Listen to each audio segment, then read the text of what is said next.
הייתם מאמינים שממשלת ישראל תמשיך להפקיר את החטופים?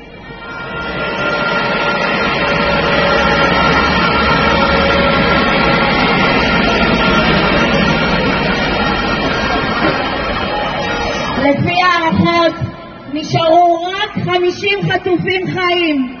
אז אני רוצה לספר לך, אדוני ראש הממשלה, אני אדאג באופן אישי שתשפט על כל רצח ורצח שקרה ב7 באוקטובר.